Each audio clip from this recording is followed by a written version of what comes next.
about economic zoology. Now, this is one of the most important components in zoology, and it's mentioned in your syllabus, economic zoology. And in this part of the syllabus, we'll be discussing about apiculture, sericulture, lag culture, infections, communicable diseases, cattle and livestock diseases, pests, even transgenic animals, medical biotechnology, forensic biotechnology.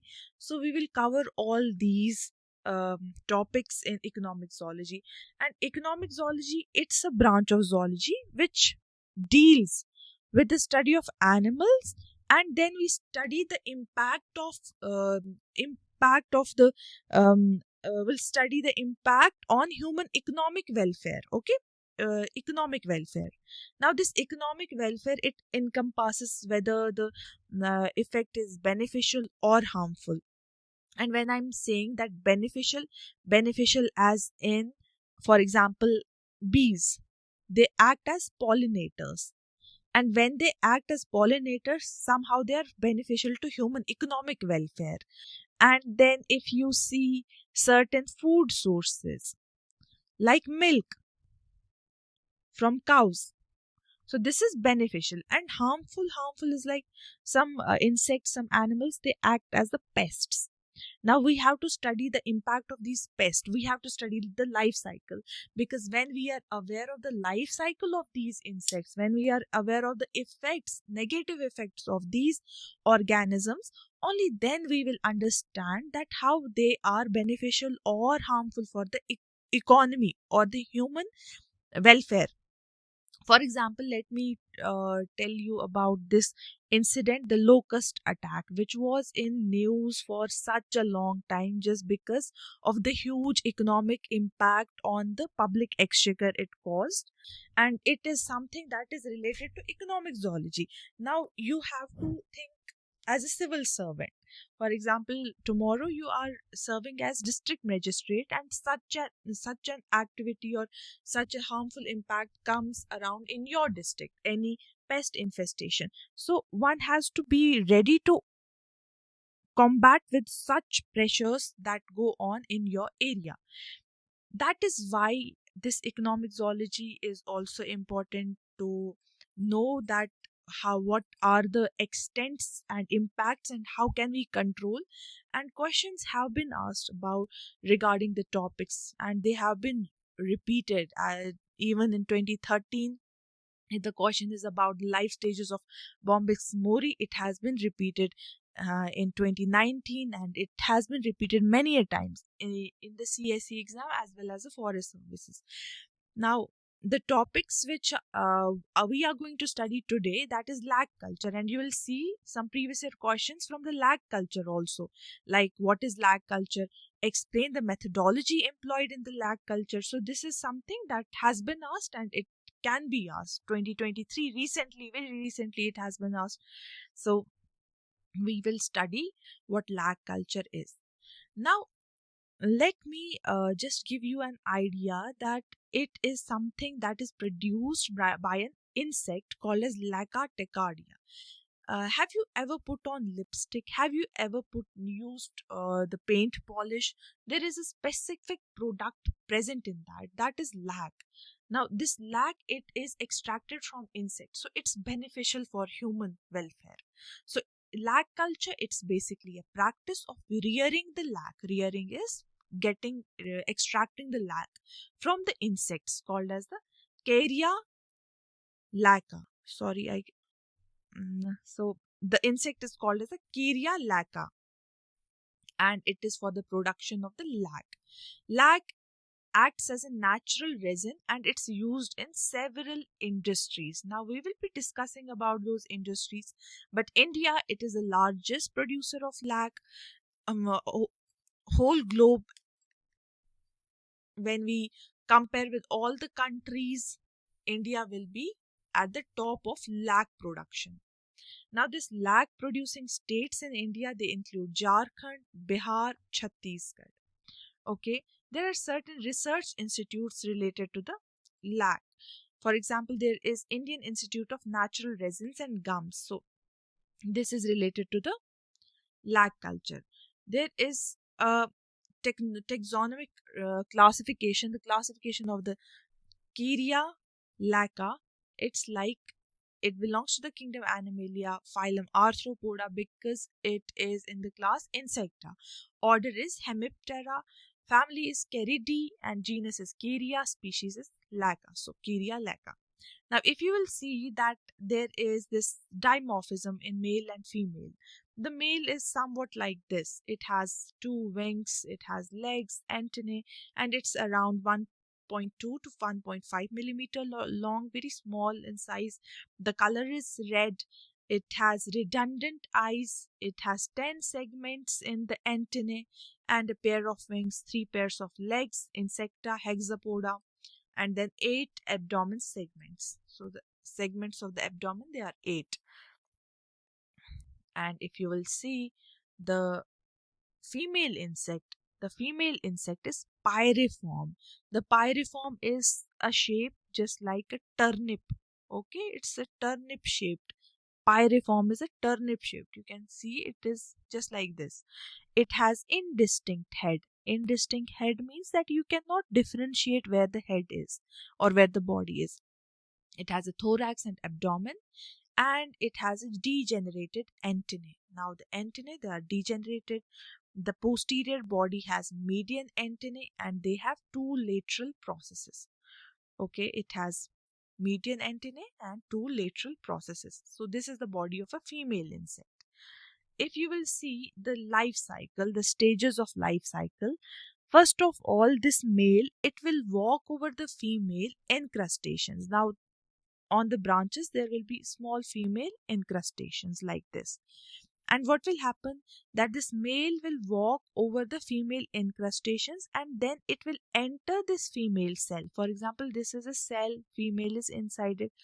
This male will walk into this female cell and then it will fertilize the female. After the fertilization, the next step is the egg laying. This female is now, the eggs are fertilized. After the fertilization of eggs, the eggs will be laid. Okay, this female, it will lay around 200 to 400 eggs after the fertilization, and around after 6 weeks there will be the production of first instar larva, the first stage of larva, and these are called as nymphs. These are the newly hatched nymphs. These are crawlers, and they attach themselves to the plant and then they suck the sap. So they are like this, very small nymph. Structure is just like adult, but they will attach themselves to the plant in order to suck the sap. After sucking the sap, this larva is sluggish and it will continue the feeding. There will be continuous feeder on the plant sap, and it will, what it will do, it will continuously feed on the plant sap. It will take in the food of the plant and it will slowly become, it will grow. Okay, with passing time it will grow, it will do the molting and grow, and it's a continuous feeder. What happens usually, the insects which are involved in certain type of culture, they continuously feed. For example, even the caterpillar of the butterfly, silk moth, they will also feed continuously. So it will feed continuously on the plant sap and slowly it will enclose itself in the lac cell. Now this lac cell is formed in the form of secretions from its body, secretions from the larva. So there is a resinous secretions which form the cell. Now second instar larva, there will be molting, further molting. Either it will be a female or male. Now female is smaller, and it will never move out of the lac cell. There will be the secretion of the resin and they will continue secreting it. But in case of male, the male larva, it develops into male adult. There will be no mouth parts, no feeding, and they will die after the fertilization. So that is the whole point of being male in case of this cycle.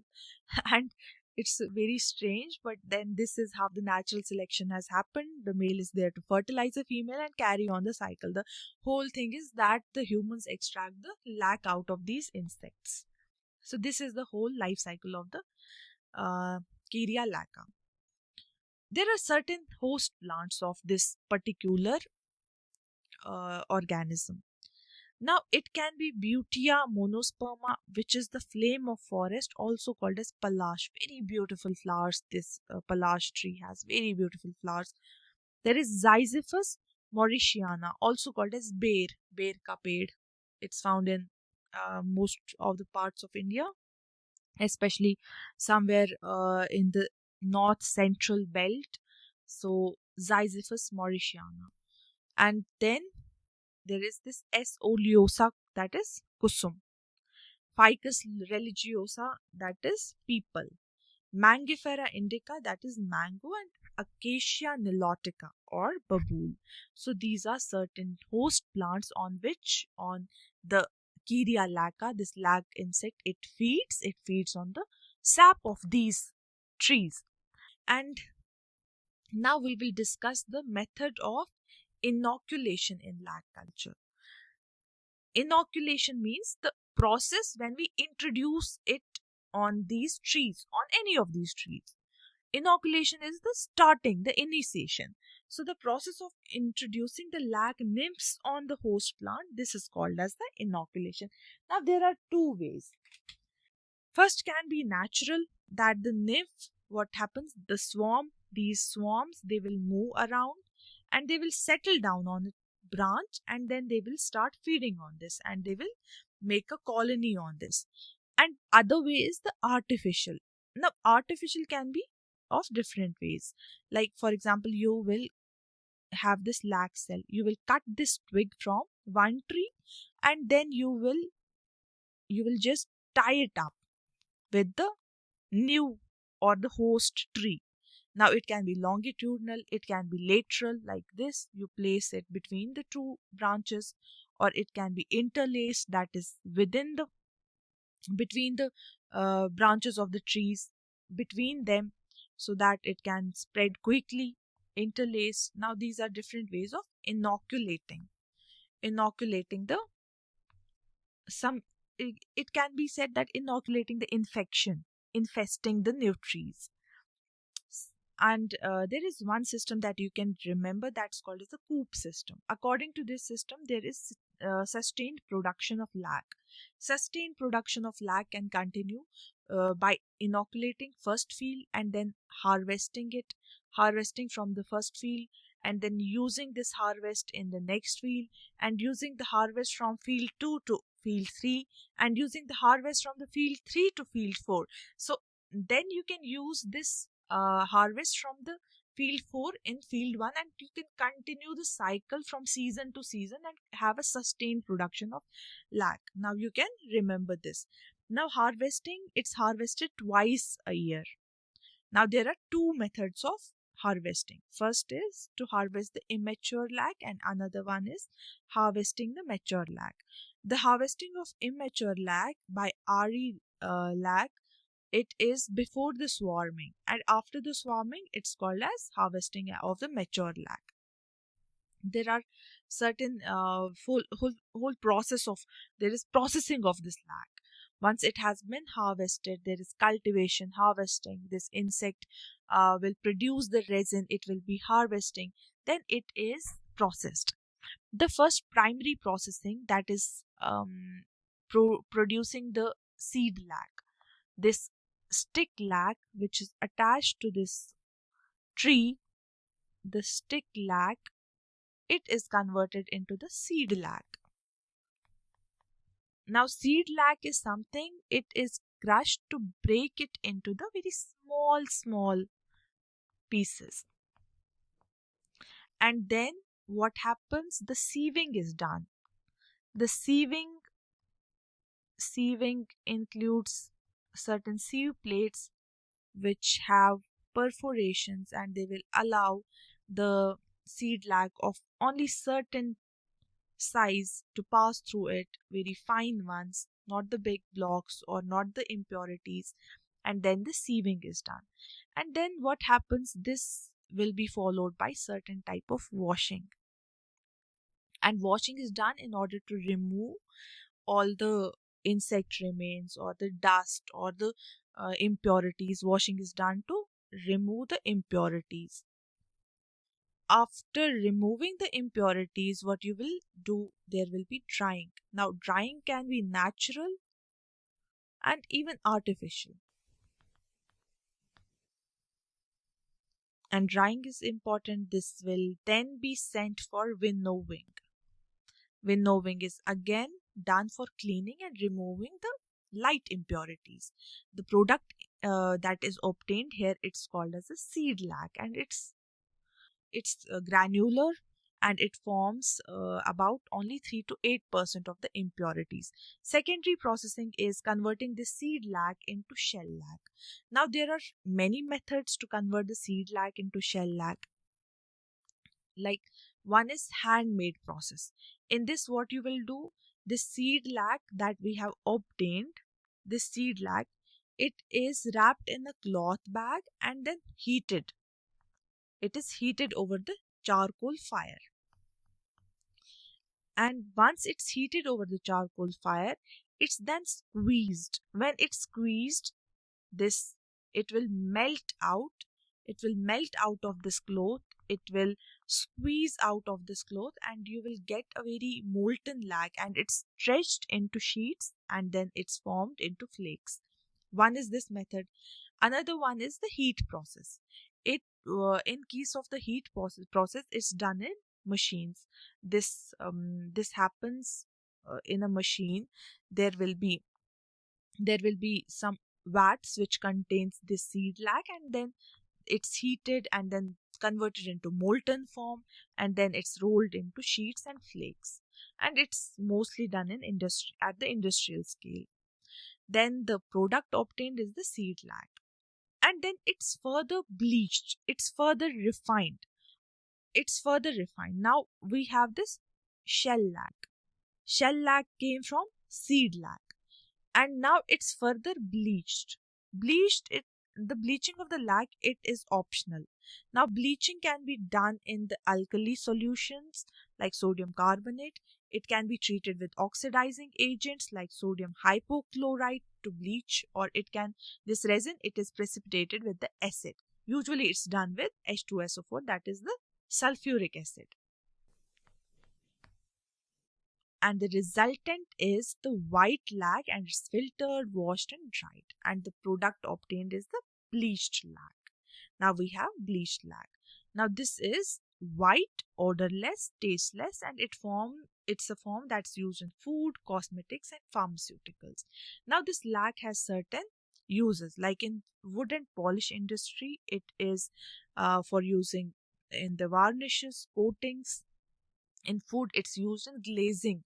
E904. I'll suggest you to check out on the fruits. There are big boxes of fruits. There is this content. You can check on this, that there is one edited um, agent, that is E4904. It is actually glazing agent that comes from lac in the fruits and candy coating.